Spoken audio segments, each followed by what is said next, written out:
The Band for Life. I'm Grainger. I'm Pete. And this week, we have got a hell of a doozy for you. We've got Ian Hilditch, former drummer of Saving Grace, who I believe went on tour with Elliot Minor. I think Italy. I think he went in Italy too.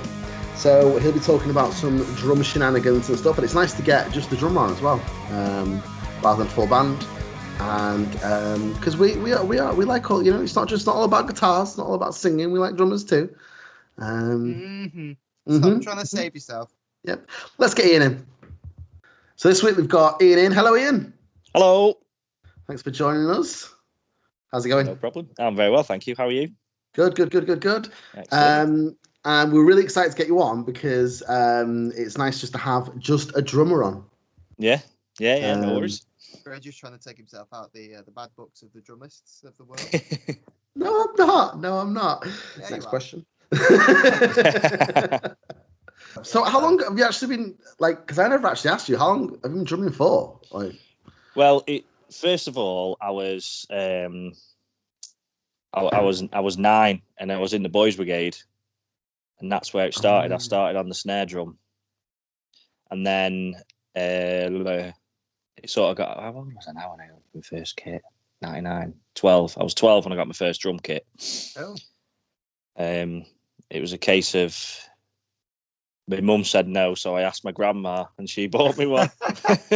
Of course, your mum said no. She's thinking like drum kit, fucking no chance. So that's how it all started, really, and it was my love of the Beatles. By my mum. She introduced me to them at a young age, and that was it. I was like hooked straight on Ringo Starr, hence why I've had the I don't know if you can see it. Oh, amazing. The yellow submarine at the top there. Yeah. So class. It was the love of the Beatles and Ringo Starr that really got me into drumming. So 12. How old am I now? 34. So 22 years. Fuck it down. That's how Travis Barker started, wasn't it? On snare drum in in a band in a band, in a band at his school, yeah. But I'm not quite as good as him yet, though. Still time. Travis, There's still plenty of time. He's a bit more older than me. He broke his wasn't he a plane crash? And he carried on he broke his. People in that plane died. Yeah. He survived. Him and DJ AM were the only two survivors from that plane crash. Everyone else died. Shit, when it ain't your time, it ain't your fucking time, is it? Do you know what I mean? Mental. Yeah, That's he was insane. him and DJ AM were the only survivors from the plane crash. Yeah. Luckily, I've forgotten all about that, actually. It's just brought back. But he's had to have all his tattoos redone because his skin was burnt. So he's had to have them all gone over again. Oh God, bet that hurt. I remember him being in a cast. I remember him having his arm was down, his leg was down. He's still learning. He's still drumming, kind of. Yeah. At least he didn't have to go full. Was it Def Leppard? Def Leppard, yeah. Def Leppard, with the drummer with arm out the one window arm. and rolled the card, didn't he? Something. Yeah. Lost his arm, and then it was all like pedals, wasn't it? He was playing the kit with pedals and stuff. Yeah, well, when he broke his arm as Plus 44 were touring, so he had to play the drums on the Plus 44 tour with one arm. No way. Yeah. You know that one. But he had a trigger on the snare drum to play the snare drum with. That's because clever. the Def Leppard drummer developed the snare triggers that are used by one-handed drummers today. Oh, cool. I think that's the story anyway, but I've been told. That sounds like it could be where it's all come from, that. Because didn't he develop he had all the foot pedals these, so he had crazy remote, all that shit going on. So I think he helped develop them all to what people use today. So because triggers are used by drummers now. Way more what's the word? It's just way more popular than ever before. I've seen it at gigs as well. I've seen it at gigs, when you listen to Avenged Sevenfold, fucking Scream Aim Fire, Bullet for My Valentine. Yeah. Oh my God, it sounds like he's playing on a on an electric drum kit. They're that. Yeah. So you could have absolutely shit sounding toms, but all you need is a fucking trigger. So it takes the fun out of, because there's nothing like I love more as a drummer than detuning my toms and then tuning them back up again. As daft as it sounds, like you just won't understand. You're not drummers, so you don't understand. I guess it's similar. It's similar to like during lockdown and stuff. I've kind of had to learn to play guitar on like amp sims and stuff. Yeah. Rather than a real valve amp, which I guess is kind of similar kind of thing. Yeah. Maybe not quite as visceral, but yeah. But the only trouble is you need a quiet. You can't do it late at night with a drum kit. With like, you can't with a guitar. I like that. I used to have a drum kit. kit. You can put I had a your drum hands kit on. for a bit. So Did they you? just rang the police. Oh no. I was about 16. And it's I just had to not give it's just not the same playing on practice pads or silencer pads on your drum kit. It's just not the same. It's not. So you don't get the same bounce on the. No, you don't. Completely different feel. Yeah, I can imagine. awful. It's nice to get. I'm really chuffed you said you were going to come on because we're a diverse channel and it's nice to have just a drummer on. Because we've had like full bands on. We've had trying to get. We'll probably have an acoustic act on in the future. I'm trying to get one of those. We've had like singers of bands. One of those people. Obviously. One of them. One of those acoustic malarkeys. Hippie types. So yeah, it's good to get like just a drummer on and stuff, you know. Because you've been slagging drummers off, Grainger, haven't you? I have not been slagging drummers off. Me and Pete, one of the episodes, me and Pete have a very heated debate over what was it you said, Pete? You said a drummer, you're only as good as your drummer. No, you said shit drummer, you've got a shit band. You said the drummer is the most important part of the band. Yeah. And I said it's the whole band that makes the band good. No. And then we had a big... No. It's the drummer. It is. I'm telling you, man. It's the drummer. It is. It is the drummer. It is the drummer. Like, you look at, like, I know they're my favourite band, but Blink. Yeah, they can't fucking play. Yeah. Well, they can. They can obviously play. Say they can't play. You know, Travis, because... Just going back to Elliot Minor. Elliot Minor's manager was Gary Roberts, who was Blink's manager, and he was telling us he died a couple of years ago actually, but he was telling us a story. When they made the self-titled album, they bought a house in LA somewhere and just lived in that house and recorded the whole album in that house. And he said that Travis Barker would just turn up, play his drum part, and then go. And then, right, there you go, like that, dropping his sticks. Off he went. In a bit. Right, put your guitars around that. So I can imagine him being like that kind of one take wonder type job. Yeah. I can imagine him doing just being like, right, it's in time to click. I'm going back to the pub. Yeah. So let's kind of go back to that Elliot Minor. How the hell did that happen? Right, I was in a band called Saving Grace with a couple of people that I just got talking to. I used to work in a pub in Chapel, the Shoulder of Mutton, and every Thursday they did a rock night. And Saving Grace turned up one, like they were quite a regular act on that night, and I just happened to get talking to them one night when we were all packing away and that. And I just mentioned how I'm a drummer and I wanted to have a crack at the music industry, blah, blah, blah. And they said, How old were you at the time? Oh, how old was I? 19. 19, nice. Keen and ambitious. Yeah. Oh, if I only knew. If I only knew. God, I just thought I'd turn up, play a couple of songs, and then sit in my throne of whatever. Anyway, little did I know. Right, yeah, so we were packing up one night and I just happened to mention, like I said, I was a drummer and I want to try and make it in the music industry, blah, blah, blah. And then I got offered they said, well, the drummer's leaving. I was like, all right, is he? Cool. How handy. Well, this is your lucky day. So I got an audition. Mm-hmm. I was absolutely nervous as fuck on my audition. On the day my car broke down. On the day of my audition, my car broke down, and I was just like, "Are you fucking joking me now?" Yeah. I've waited all this time to get in a freaking band. Well, actually, no, because I was in a band when I was at college. Mm. Yeah, I've waited all this time to get in a band. And I was like, I can't believe this is happening to me. Anyway, I got there, did my audition, got the part. And then literally, it was probably literally a month later, they were like, right, we're going on tour with Elliot Minor. I was like, you what?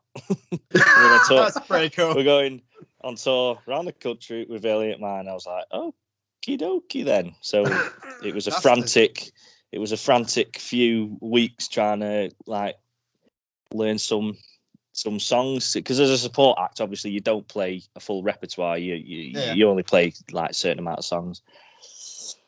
So yeah, that was that. But the bassist used to work for a company, a promotions company called V-Man Events in Manchester. Oh yeah. Yeah. And V-Man had the rights to the Elliot Minor tour, so that's how we got on it. Ah, cool. So because the bassist Mark just happened to ask of us, he was like, "Can we get on it as a support act?" And yeah, we did. Awesome. See, that's the power of just, first of all, when life gives you lemons, because your car breaks down on the day, and that's like, I feel fear. Honestly, veins on my neck were out here. I was that pissed off. Like I was ready to turn green. I was like, "Do not do this to me." You wouldn't like me when I'm angry. You don't like me when I'm... Yeah, and then secondly, trial by fire. You're in a band for about 4 weeks now. I know from my experiences of being in bands, when you get a new member, especially a drummer, it can take the most time. important person in the band. Yeah, it takes time. Well, because it's like with guitar, you can. I don't know. I always feel like it's. I don't know. I guess I look at because I can't even comprehend how drummers do some of the things they do. Like I don't have the best rhythm. I have rhythm on bass guitar, but in terms of hand-to-eye coordination, you've got to be born with. You've got to be born. You can't. The drums can't be taught. I'm sorry. No matter what anybody says, you have to have natural rhythm and hand-eye foot coordination. Yeah, that's the thing. Because you like, just when you look at like Thomas Lang, oh my god, that guy blows my mind every time. I mean, you might not have heard of him, but he's like a very famous session drummer, like one of the best. But he can literally play a song on his drum kit. He's got like pedals. Honestly, he's got pedals everywhere. He's got pedals that hit tambourines and all sorts on his drum kit. So you've got to. So you can obviously. I didn't mean it like that. You can be taught the drums, but you've got to have you can be taught the drums to be a good drummer. To be an excellent drummer, you've got to have natural rhythm as well. Yeah. Yeah, I could because otherwise, it's just one of them. It's like with bodybuilding. I know we're going off topic. It's like with bodybuilding. You've got to have good genetics to get to that elite level. Yeah. When competing in bodybuilding, and it's the same with being a drummer. If you've not got the natural rhythm, then you're gonna have a tough time. It's going to be hard work. Yeah, I think there are some people born to be better at other things than others. I think that's just the way it is, you know. Some people are just born genetics, you know. Yeah. If somebody's taller, they could be better at basketball. Like it's just the easiest analogy, but it's true. So trial by fire. You get what I mean. Go on, yeah. Yeah. And then I was just saying, you've got to learn. First of all, you just started the band. You've got to learn the songs, which being a drummer takes some time anyway. And then literally before you probably even, I'm assuming 4 weeks in, you may know the set, you may have learned a couple of songs by then, but maybe not the full set. You get told, oh, by the way, we're going on tour. With who were at the time, a Hot Topic band. Yeah, they were just burst onto the scene, and because they won. I think they won a competition to go on tour with McFly. They entered the competition, and that's how they got noticed. but they were, because like once we were talking to the band, and when I was like looking at when MySpace was around. Oh my God. R.I.P. MySpace. I used to love Jesus, that. Yeah. MySpace was like the shit. Like, MySpace was the shit. It was the shit. Was. You can keep your Facebook People and don't your know. Twitter or whatever it's called. Fucking MySpace was next level. The shit. Like you could have your favorite song on there. Yeah, was all important. Honestly, like it was the Facebook. Top friends. It was the Facebook before Top its friends. time. It was it really was. I remember when I transitioned to Facebook, and I remember watching people on Facebook, like, oh, it's this new social media thing, and I was like, yeah, but it's not MySpace, is it? And then eventually, I don't know what happened. We all became brainwashed, and then Facebook was my thing, and nobody used MySpace. It's to the point where I stopped logging in, and MySpace. Mine's still was miles better for bands. Yeah, for bands, because you could have SoundCloud running down one side of it. You could you could fully code it, couldn't you, to do whatever you wanted? Yeah. And at least Tom was everyone friends, Mr. Mark. Yeah. Yeah. Tom was there, like that picture of his computer, like. Yeah. The same picture all the time, like. Yeah. Hi, Tom from MySpace here. Oh man, the cool kids were on MySpace. I don't know. We made a mistake there, didn't we? We did make a mistake. Bebo was supposed to be making a comeback as well. No way. Oh. I must admit, I was never a Bebo kid. But MySpace, I was all over it. We should start a campaign to bring back MySpace. Let's do it. It starts here. When the fire is lit, people will look back to this moment and they will say, "This is the moment. This is where the sticks were rubbed." Yeah. This is where the fire 10th of February 2021. I wonder where Tom is now. Did he make enough money 10 years ago, or is he sat in a? He just sat in a mansion with all his pictures of everyone who he was friends with on the walls. Scrooge McDuck diving into his vault, innit, of coins. That's what he's doing. What if it all runs out and he's sat there in a 25 people house share, It could be like a crack addict in the streets of, I don't know, somewhere. I don't know. Who knows? I used to run a website once. Sure you did. Okay. Do you remember Tom? You won't believe who he is now. It's a clickbait, isn't it? Do you remember Tom from MySpace? You won't believe where he is now. So and that's how I discovered. They used to put like Elliot Minor used to put videos on there of how they got, and they were so tight even back then. Like they make their own CDs and everything. And one of the videos that I watched, they put a mirror. It's so clever, but it's something that you never think of doing. They had a big mirror in the garage where they practiced, so they could see themselves, what they look like on stage.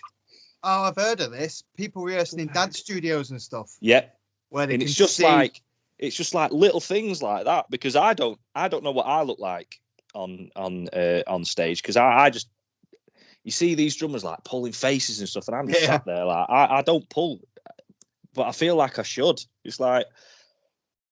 Yeah, I know I look like, but I just don't on stage. Yeah. So like, should I be like looking like I'm enjoying it? I don't know. So yeah, that was like next level stuff. Putting like mirrors on the walls and stuff. So, I think drummer watching should be a new hobby as well. I think honestly, like now you've said it, I've just thought, because I've just thinking back, I've seen so many drummer faces. From good to bad, and so many different positions of loose drummers and tight drummers, and different, like, where you can tell when I've seen drummers where you can tell when they're really like they're focused on a bit that for them must be really fucking hard, and that you can tell because their eyes are like coming out of the head, like it's like what's that breathing called now? Yeah, I've seen drummers do that, like almost hyperventilating breathing. The Arctic Monkeys drummer does it during that lightning song, Lightning Storm, or whatever the song's called. He does it during that. It's like a load of tom work, and you can see he's literally like every time he's like going around the kit. So he's using his whole body, including his lungs, as he's playing. Yeah, this is insane. And then there's Travis Barker who does it like he's just like in his sleep. Honestly, God, the guy's insane. The guy's just like insane. going around it. It's like a full body workout, isn't it? Yeah, it is. It really is. It really is. Whenever I've played drums, I don't get how people do the hat for so long. I can't be doing the hat thing. My arms like down here. Because you use your wrists. You don't use your hands. You use your wrists, and it's the push pull technique, and then you bounce your stick. That's what it is. It's all about. Yeah, it's just technique, really. It's your wrists, not your arms, because otherwise your arms are going to get really tired. There's your wrists when you do that. See all these drummers with absolutely ripped arms. Honestly. So the tour, I'm assuming, went really well then. It sounds like it was an amazing experience. And an experience that people would have loved, and just by asking as well, just by one the basis, just asking. That's honestly, so important. It's a bucket list thing for me to go on tour like that. Yeah, it was. I mean, I was at college at the time, so I was quite lucky, really, that I'd work Monday to Wednesday. I worked in a supermarket at the time, so they were really good with me, because I was only part time, so I'd work Monday to Wednesday at work as well as college, and then Thursday to Sunday we'd be on tour then. And it was like that for like 15 shows, so it was only sort of 4 or 5 weeks or something, the tour. But yeah, I can't remember where we played. We did a load of academies. We did Islington, Birmingham, Newcastle, Manchester, Academy 2. We were going to go in Academy 1, but at the time Academy 1 was being refurbed, so it was shut. So here's something weird, right? And I recall this specifically. Pete, we played a gig at Academy 3, yeah? Yeah. One of the gigs we played at Academy 3, Elliot Minor were playing the same day. I remember this. I'm absolutely positive. Probably that tour, wasn't it? Was it in 2007? I have no idea what year it was. We played Academy 3 a few times. It was either one of our gigs, or we may have been in Club Academy. We're in one of them. And Elliot Minor were playing. I remember listening through the door, and I think it was Academy 2, which is the one just below Academy 3, I think. Yeah. Yeah, and I remember trying to listen through the door, thinking, oh yeah.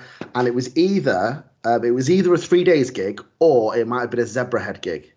I'm pretty sure it was a 3 days gig. So there's a chance, Ian, that we could have met in a previous life, mate. Paths years ago, We played in the academies at the same time. Yeah. Yeah, wouldn't that be weird? That's it. It's very possible, because 2007 we were like fully gigging with 3 days properly. Yeah, 2007 was when we kind Yeah, that's when it was. We're going. Did you get to chill with Elliot Minor and stuff? Do you have like a backstage bit, or do you have a separate? Yeah, just after the gigs, but I can't remember. We did. And then get wasted with them, or were they good? Were they like they never used to get? Oh no, we used to get drunk on tour. We had a few sessions every now and again. The biggest one was when we went to York, which is where Elliot Minor were from. Right, yeah. So after the gig, we just went out in York. That was mint. That was my first experience of Desperados. And I have never touched one since. Really? Never had one since ever? I was poorly, mate. I was poorly. I remember we were driving back to the hotel after the night, and I was like, I fell asleep in the van, and I was like, I'm going to be sick here.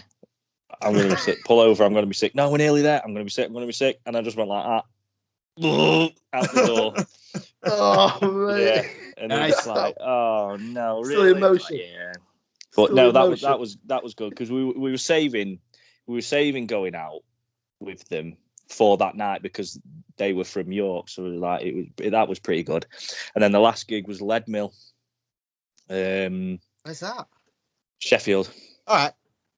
Sheffield. That was the last gig of the tour, and then we just hung out. That was the one and only night I got on stage as well, because like the other support acts like went on stage with them a couple of nights, and I was saving it for the last night. For Parallel Worlds was like one of the encore songs. It was the last song of the night.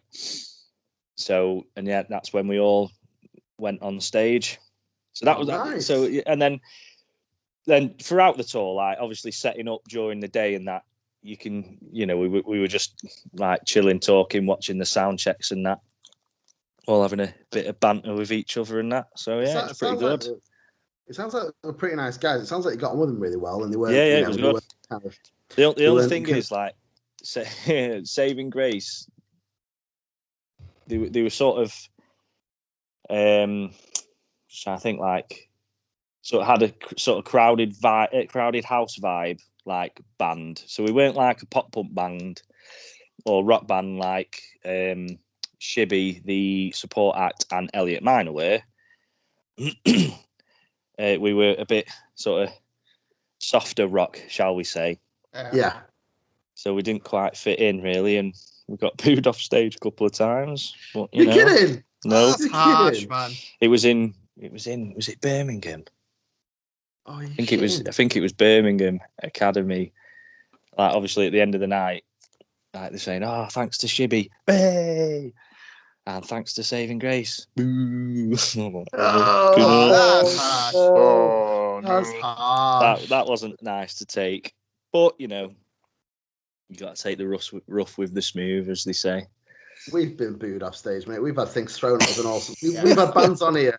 Everyone's been through the fire. We've had bands do pints like tipped over their heads and all sorts. Yeah.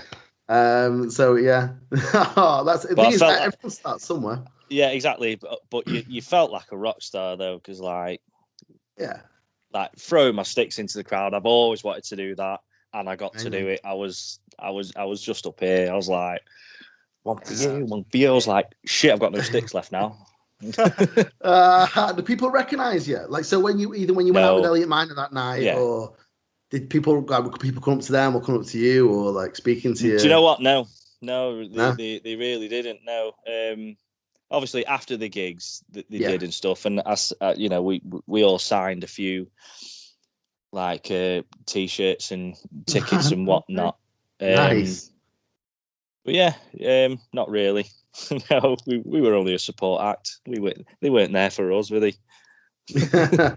They're for Elliot Minor. And then what happened to to the band after that, Saving Grace? Did it carry on? Well, it carried on for a bit, and then I just gave it up in the end because it was just getting a bit too much. Like we did in the city as well. Like I was gigging with them during that, which is like a festival in Manchester where all the, I mean, you might know what you're. Is that all the venues where they get together?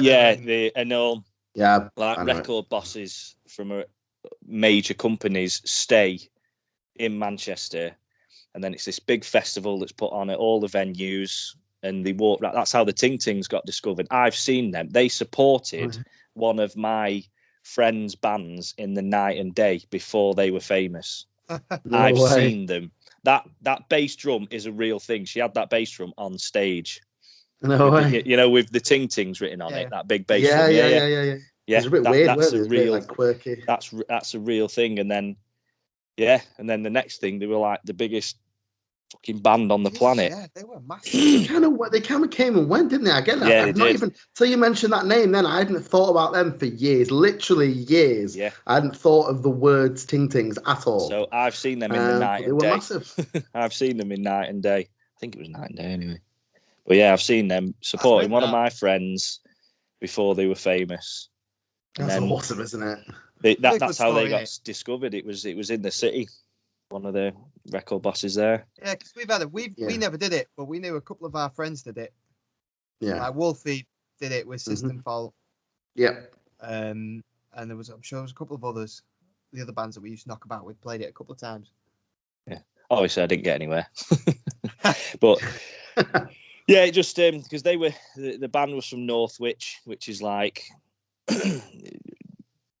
Miles away, and the travelling just got a bit too much really for me, and I was just like, I was young, you know, I'd just got with my girlfriend at the time, and I couldn't commit anymore, and I was just like, you know, can't. You got to go on tour though, you know, you got to do more. I got to do all that. You got to do more than a lot of people in bands get to do, in a lifetime. Some bands never get to go on tour, especially with a signed touring band. Yeah. So that's that. What about some favourite gigs then? Have you got any in particular? And it doesn't have to be with Saving Grace. It can be bands afterwards or whatever you were doing after. I'm assuming you probably joined other bands possibly. Yeah, I did a few drumming bits every now and again. Yeah. Favourite gig? Drummers tend to get around. Yeah, I know. Oh, well. Hey. Oi. Well, moral of the story is the drummer always gets the girl. Look at the Always video by Blink. She's the, do you know what I mean? We make the band. Favorite gig. It was probably the Academy gig with Saving Grace on the tour. It was just, I don't know what it was, whether it was like because we were in hometown or what, but we sort of peaked at that gig, and then every other night we sort of couldn't quite get to that same level for some reason. I don't know why, even though we tried our hardest every night, obviously, but for some reason we couldn't just quite reach that level. That was good. I just had an argument just before I went on stage. I was having an argument with my girlfriend at the time. Because she was meant to come down, but then she couldn't get, and I was just like, well, I don't know how you're gonna get it, blah blah blah. So I was just like, don't do this to me now. So I must have been like proper pumped up, and then we just went out and did the gig. So that was good. That's the thing, because you're gonna just do it, aren't you? Like, no matter what's going on off stage, when you go on stage, you're just gonna play it, you know. You've got to be professional. Sometimes it's good though to go on if you're a bit pissed off or you don't want to do the gig, and then it turns out to be a fucking mint gig. Yeah. It's always one that you're like, this could be shite, and then it turns out to be mint. Yeah, it was. And then another one. In my very first band from college, we did our very first gig was a house party that I threw at my house. That was pretty good. Amazing. I didn't enjoy the clean up the day after though. That was that wasn't pretty. I played at my friend's 21st actually in the Shoulder of Mutton back in 2009 that was, and because it was very like informal and we were friends, that was really good. I got to play a double bass drum kit because we were playing like 80s like power ballads and stuff. So I did like, and we played Comfortably Numb, and to this day it's still the best song I've ever played live, even though it's just a simple beat, nothing really much going on, but it was that the guitar solo in it and everything. It was just it was just such a good song to play live. It really was. I can imagine that one actually. That is a mega song to play live as well. Like. Yeah, it is one of my favorite tracks ever. That. Yeah, and like the guitarist in this group of musicians that were put together, he absolutely nailed the solo. Absolutely nailed it. And then my brother's wedding, actually. Again, we did a collection of musicians, and I played we played a few songs at my brother's wedding. And one of them, the last song we played was "Run to the Hills" by Iron Maiden, and I was playing it in a freaking suit, and I have never sweated so much in my life. That was horrendous. You played the whole thing in a suit. That's amazing, man. Yeah, it was not. I had to roll. I say a suit. Obviously, I didn't have the jacket on, but I had to roll my shirt sleeves up. Obviously. Yeah, it's wrong not to. You have a waistcoat on. You had a waistcoat with it. No, I took that off as well. Actually, I took that off. It was just a shirt. It was like my shirt tie, but and then my tight trousers and my shoes, and I was like, oh. I wasn't comfortable, but we still did it. That was good. Yeah. And weddings are always fun to play. Oh, hang on, actually, in my college band, I totally forgot about this. I'm so glad you reminded me. The fucking SU. Oh my god, in Stockport.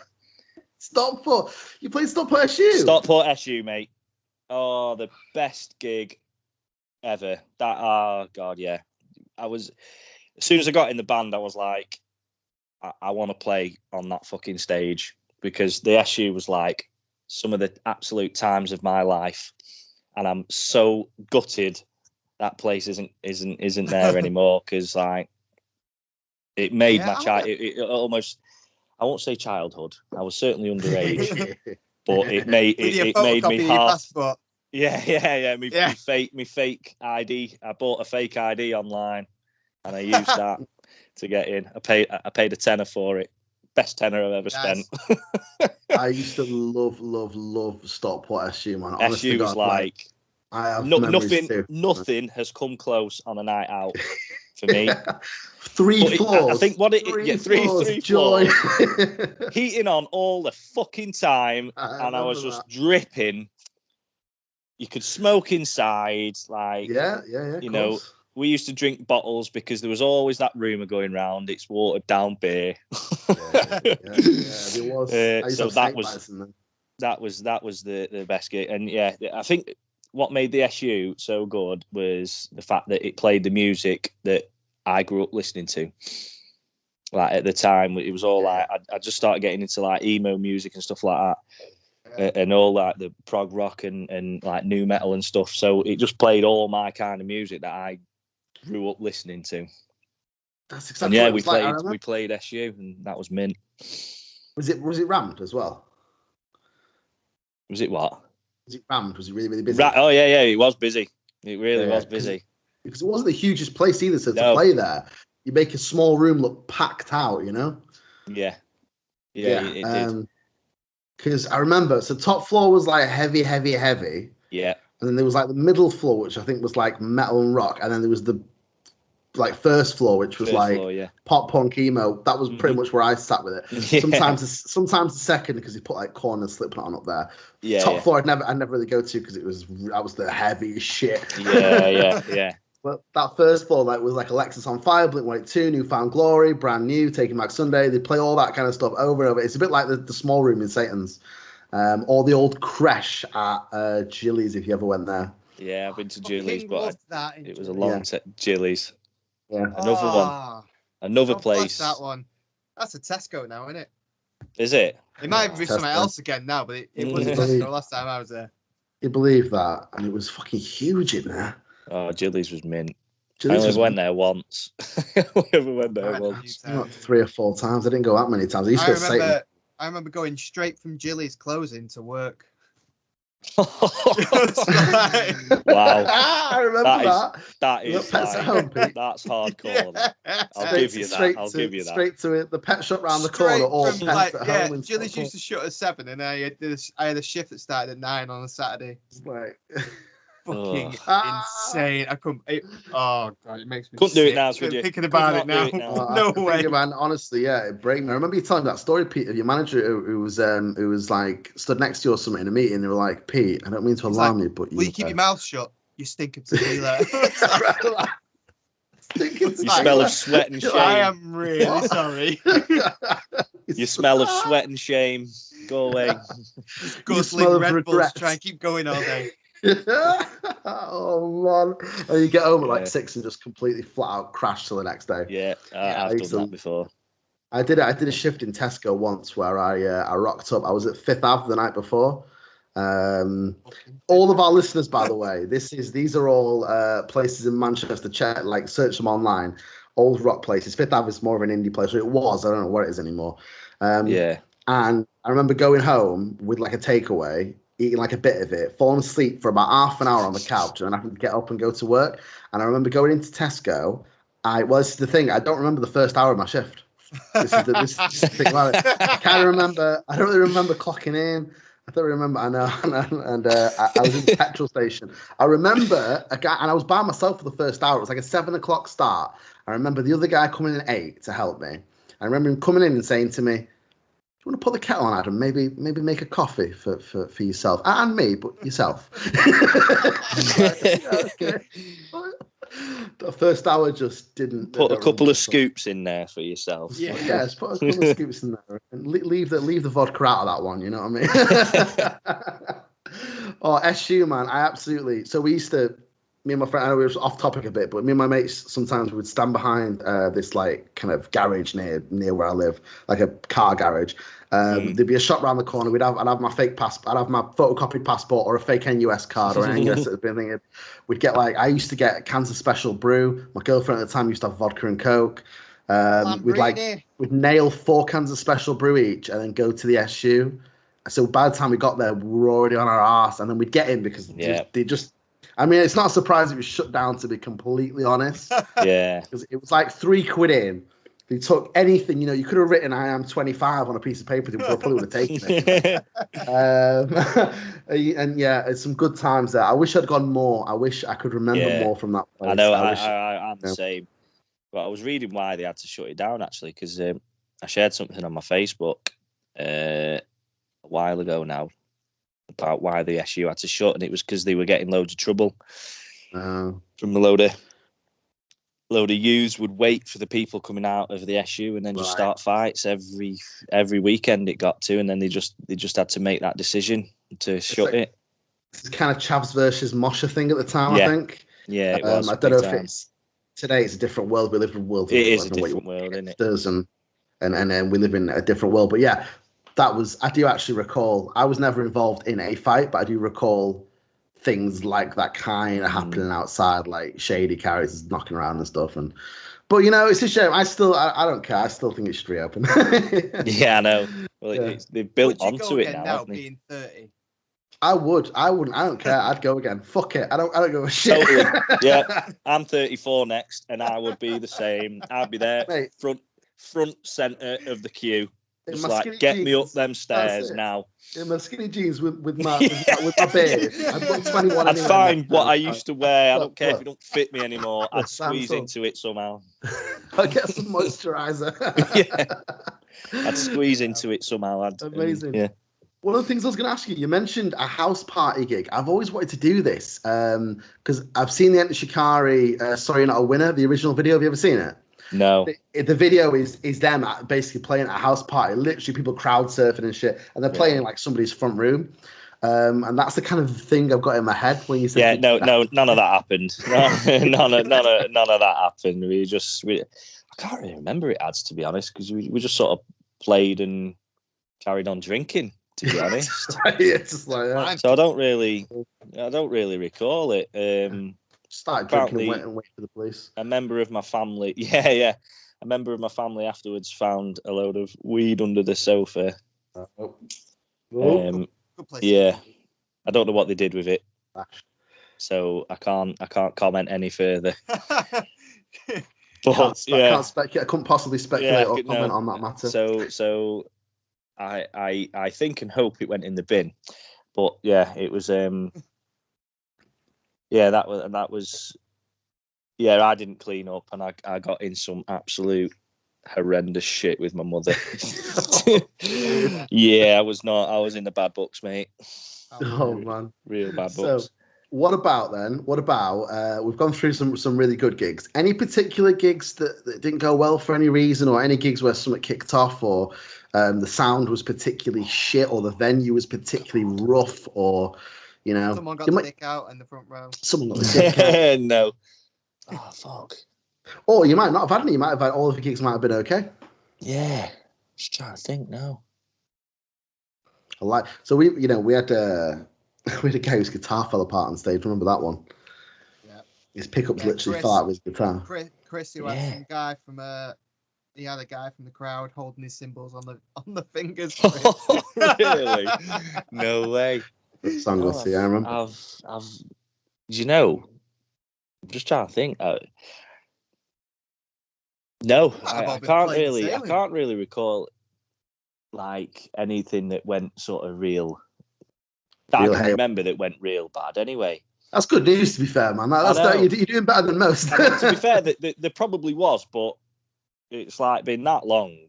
Yeah, I literally can't remember. I remember not quite happened at the gig, but I left my cymbals at a venue and we had to go all the fucking way back. That was horrific. Because I'd just bought these brand new like Zildjian ZHTs. I'd saved up for 8, which are like a sort of a they're a little bit better than a beginner set. I've still got them actually in my in my kit at the moment, because I've got 2 sets, one that I practice on, and then when I gig or I do any YouTube videos, I use them. But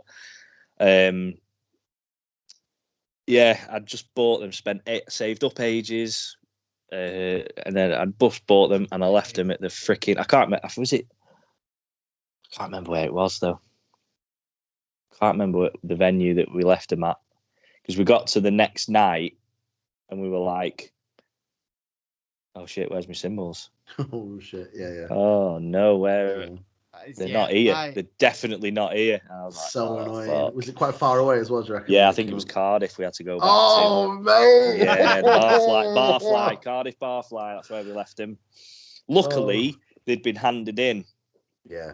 We had to go all the way back to the Cardiff, because we had to pay to go on the Severn Bridge. I had to pay the toll because it was my fault. Yeah. One of my biggest worries is walking out of a venue and leaving the guitar behind or something. Yeah. It's never happened. It never happened to me. I think we just got misplaced, to be honest. It's just the bag, isn't it? Well, it's either a plastic case, but it's thin. It's thin as well. They're normally quite narrow. Yeah. Or it's just a bag, like just a round bag. A cymbal bag. Yeah. The problem is that I have is when people are like, "Oh, I'll give you a hand with your gear, mate," and I'm like, "No." Yeah, don't fucking touch it. No, I'm putting everything in the car. I know you're trying to be helpful, but fuck off. Yeah. When I'm a stickler, honestly. Like when people are like, "Do you need any help setting up?" I'm like, "No, I do not." No way. You don't know where they go. I do. Yeah. And you sit down and you see if somebody does your cymbals for you, or they organise the height on it or whatever. You sit down, you're like fucking, your crash is up here, your ride's like 15 foot this way. Yeah. I'm like John C. Reilly in Step Brothers, like, touch my drum set. Don't touch my drum set. I love that film. Fucking drum set. I'm playing Moby Dick for real. Oh, that's mega. I teabagged your drum set. Well, my drum set's a guy that makes you gay, you fucker. I love that. I love it. I love it. I think we've pretty much covered. There's some good stories there. We'll be going for about, I don't know, Pete, how long's been recording for? An hour, I think. Yeah, so we got plenty to go on there, man. Has it been nice to reminisce? Yeah, honestly, it's been mint. Yeah, it has been good. I missed out one. We went to Italy, actually, Sardinia. That was good, on tour with Saving Grace. Go for it. You can tell it now if you want. Yeah. Because they like, before I was in the band, they were friends with they got friendly with a band in Sardinia called Rodeo Clown. I'm still friends with a couple of the members actually on Facebook, but I don't really talk to them that often, but they're still there. And yeah, that was really good. Like, first time ever in Italy, and they were just so welcoming. And it's a different life out there, man. Like they pretty much sleep all day, then party all night. It was something else. And yeah, that was good. Like, just that's amazing. So like flew out to Italy and did it. Yeah. But we didn't have to pay for like accommodation or anything, because we stayed with one of the bandmates there. Like he lived in, I can't remember where he lived now. Sassalo, I think it's called. Anyway, and then his parents had a house in the country somewhere, so they went staying there while we came over. And whereas the Elliot Minor tour, we were quite professional. Like, we wouldn't drink during the gig; it was only afterwards. But when we were on tour in Italy, it was like anything goes. Yeah. So we were playing in the beach, like in beach bars, nightclub venues and stuff like that. That was really, really good. I enjoyed that. Oh, that sounds mega. Yeah. You played in how long were you there for in Italy? It's just a week, mate. Just a week. You're playing almost every night, or? Yeah, it was every night we played. That'd be amazing. Every night we played, just chilled out. Hungover, drunk. Yeah, for a week. I remember one of the nights. I was really hungry afterwards, so and then there was a pizza place around the corner. So I looked at the menu and I was like, "Oh, pepperoni." So I asked one of the guys we were with to order me the pepperoni pizza. Opened it up, only red, green, yellow fucking peppers on it. Oh man, I was absolutely beside myself. I was like, I walked around with it for, it must have been like a full half an hour. Like, I can't eat this. Like, this has just ruined my life. That's but actually, anyway, I was hungry. I ate it, and it was actually really nice. So yeah, peppers on a pizza. Oh no, pepperoni. There's a top tip. Any bands that go touring around Italy, guys, if they offer you a pepperoni pizza, say no, you want salami. Amazing. Yeah, my 5-year-old, he's got the natural rhythm. Oh, that's so cool. He I mean, you might have seen it ads on Facebook, but he's drum obsessed, honest to God. From being literally old enough to sit up, he's had a pair of drumsticks in his hand, and he's 5, and he's got his own drum kit. He just drums on anything. Honestly, that's cool. That I've never seen, but he's got the rhythm. The other two haven't. Like Jude and Seb, they really haven't got the rhythm, bless them. But Teddy, yeah. Well, I'm hoping the next Jonas Brothers, mate, so I can retire. But yes, but live vicariously through them. I want to encourage them into music because it's always been a passion of mine, really. Like, I always thought that football was, but certainly music is a massive passion of mine, and I want to get them into an instrument or something to do with music, because it's without music there's no life in my eyes, and that's just how it is. So I'm kind of like my brother makes guitars, and he made one for Jude, so Jude's learning the guitar. Seb's wants to learn the piano. I want to learn the piano actually as well. I've always wanted to learn it, but I've never. That's on my bucket list. As daft as it sounds, it's on my bucket list to do to play the piano. So, and Seb, my eldest, wants to learn that, and he wants to sing as well. And then Teddy's just drum obsessed. Absolutely loves love drumming. He drums on anything. Awesome. Yeah, I've got a 3 and a 5-year-old. You can't. Because my missus is a music teacher as well. It's like in the living room she's got a piano, and all my guitars are up on the wall, and they love just pissing about with them all. Yeah. But you kind of got to walk a line, haven't you, where like you're enthusiastic that they want to be part of it, but then I don't want to be like that pushy dad that's like, yeah, come on, here's all the gear, let's go. Yeah, no. If they ever get in bands, because I like, my dad passed away when I was really young, so I never had that. So my mum really struggled with supporting me, because she just didn't have the time, because she was looking after like my little brother as well. So if they ever get in a band, I'm gonna like support them. Yeah, I think I'd find it hard. Yeah, of course. To not end up being like, I'd have to really keep a check on not like becoming overbearing with it. Yeah, like getting overexcited and being like, right, I'm gonna get you in. I'm gonna say like almost living my dream through them, kind of. Yeah. I don't want to do that, but it'd be incredible though, wouldn't it? I'll drive to gigs. I'll point, because I've had that, albeit brief, experience in the music industry. I know a little bit, so I know, you know, what you need to do and how you need to be and stuff like that. So with my experience, I'll pass it on to them, and then hopefully I don't mean they're gonna, that's the dream, isn't it? Yeah, like I don't want to live my dream through them, but I'll certainly, if they wanted to do gigs, I will show them what to do, and I will help them in any way I can. Yeah, that'd be awesome. Yeah but with Teddy, with him drumming, I don't teach him a pattern to play. I just literally let him go for it and play whatever he wants on there, because there's no point, because it's just all about the enjoyment. He'll pick up playing like 4/4 beats or whatever when he's older, but for now, while he's young, you just got to let him get a feel for the kit. Yeah, of course. Yeah. That. That's amazing. And I know you'll be like that number one fan dad who doesn't just drop them off, but you drop them off and then you go in and have a beer and watch them. There's two kinds, isn't there? There's a drop off and drive away and come back later. Yeah. There's a drop off and stay. And Oh yeah, always drop off and stay. Yeah, totally. Yeah, man. Well, I'll be the taxi anyway. So, yeah. Oh, amazing. I'll have it. My lad will be like, "Oh, Dad, can I borrow your amp?" Like, can you fuck? You ain't touching any of my shit. You can buy it. I'll buy you all your own shit. Yeah, it's vintage when I bought it. It's even more vintage now. Dad, can I borrow your Gibson? Can you, bollocks? Oh dear.